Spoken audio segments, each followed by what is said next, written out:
The regime has interpreted America's past restraint as weakness. This would be a fatal miscalculation. This is a very different administration than the United States has had in the past. You know, we sent 3 of the largest aircraft carriers in the world, and they're right now positioned.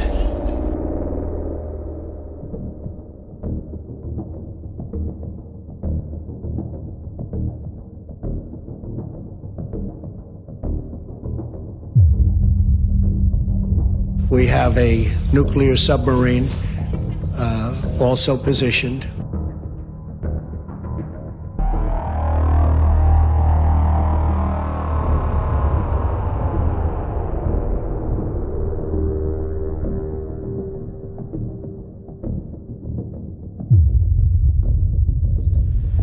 Today, I hope I speak not only for our countries, but for all civilized nations.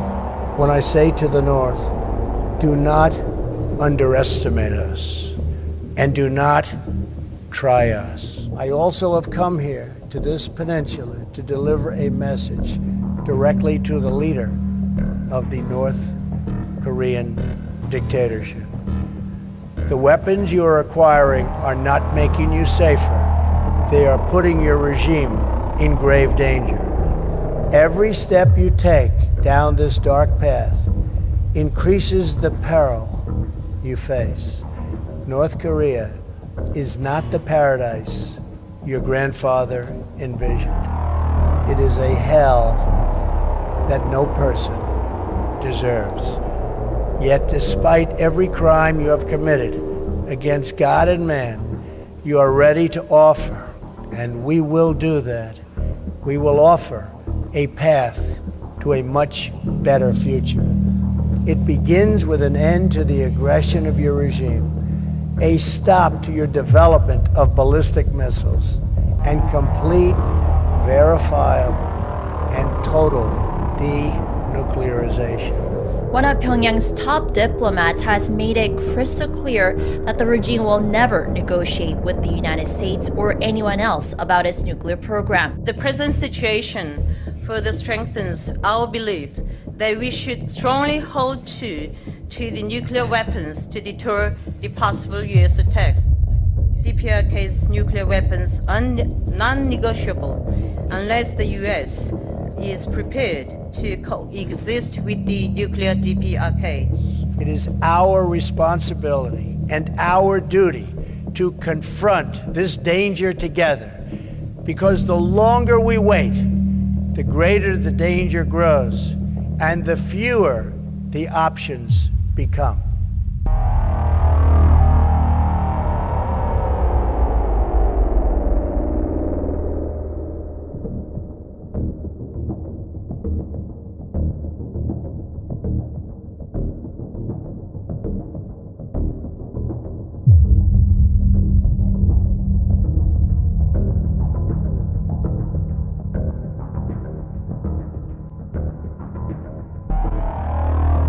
Meanwhile, the United States is staging a show of force in the Western Pacific while President Trump is in the region. According to the U.S. Navy, 3 aircraft carrier strike groups based around the USS Nimitz, the USS Ronald Reagan, and the USS Theodore Roosevelt will hold drills in the region over the coming days. The mock battle exercises will also involve guided missile destroyers and submarines. At a press conference in Seoul on Tuesday, President Trump said the warships are showing great strength. President Trump squares up symbolically against Kim Jong-un, saying he's got a personal message for the North Korean dictator. Your nuclear buildup and missile tests are putting your regime in danger. Then Trump gets more personal, going after Kim's grandfather. North Korea is not the paradise your grandfather envisioned. It is a hell that no person deserves. Tonight, analysts are saying the president's jab at Kim's revered grandfather, Kim Il-sung, was likely very intentional. I think Mr. Trump mentioning Kim Il-sung was a calibrated and careful dig because he knows that Kim Jong-un does model after Kim Il-sung. Was the president advised to get personal with Kim and his grandfather by White House and intelligence officials? The White House and CIA aren't commenting tonight. But experts say there's little doubt Kim Jong-un has sought to emulate his grandfather, the founder of North Korea, from the clothes Kim wears to his distinct hairstyle. Kim Jong-un wants to project the image of his grandfather. Kim Il-sung was viewed and is viewed by the people of North Korea as a great revolutionary. He gave them independence. He fought against the colonials. He fought against Japan. He fought against the United States in the Korean War. Experts believe the grandfather, Kim Il-sung, is viewed more favorably by North Koreans than Kim's father, Kim Jong-il. Kim Il-sung was seen as much more of a so-called man of the people than Kim Jong-il, who was known as reclusive, moody, and the leader who presided over economic decline and a devastating famine. One analyst believes President Trump's dig was meant to undermine Kim Jong-un with North Korea's elites, who were watching Trump's speech closely and who remember how well they lived under the grandfather. I think even the elites will take that to heart, because I think elites secretly agree that that is true. North Korea is not what it used to be. North Korea and South Korea were on par with each other.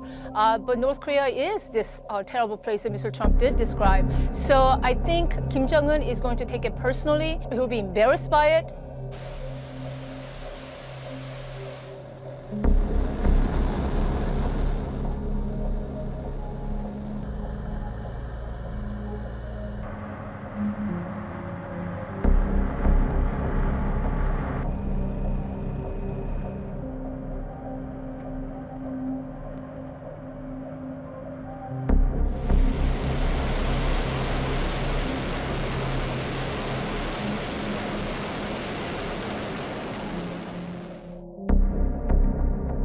North Korea has to believe that the military option is on the table. So what I think President Trump was trying to do was make very, very clear last night that he is willing to take military action against the North Korean regime. The problem is the North Koreans really don't believe it.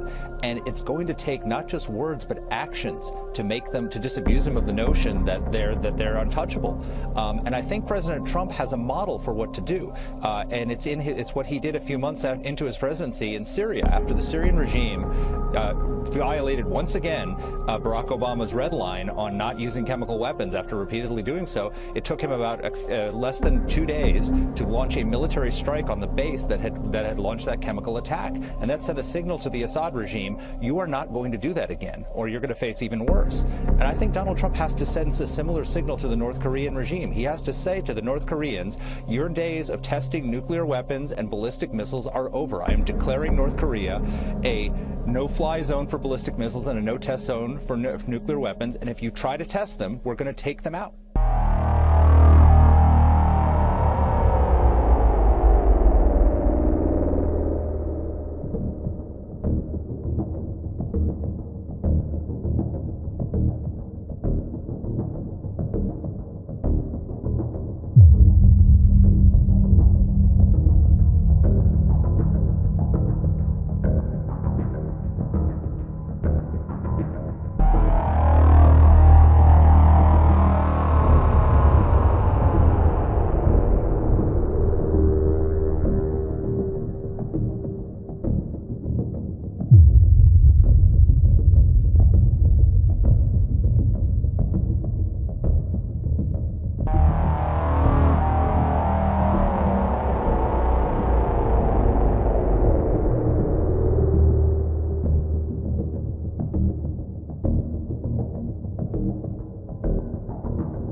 The regime has interpreted America's past restraint as weakness. This would be a fatal miscalculation. This is a very different administration than the United States has had in the past. You know, we sent 3 of the largest aircraft carriers in the world, and they're right now positioned.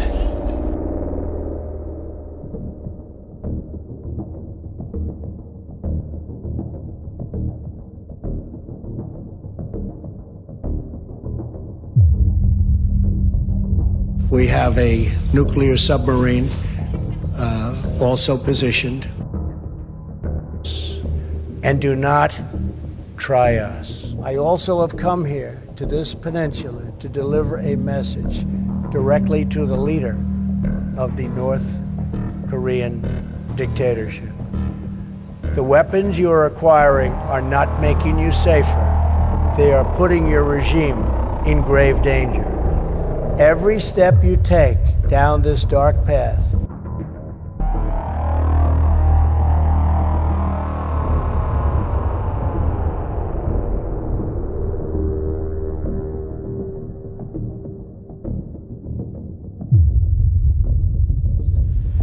Today, I hope I speak not only for our countries, but for all civilized nations. When I say to the North, do not underestimate us.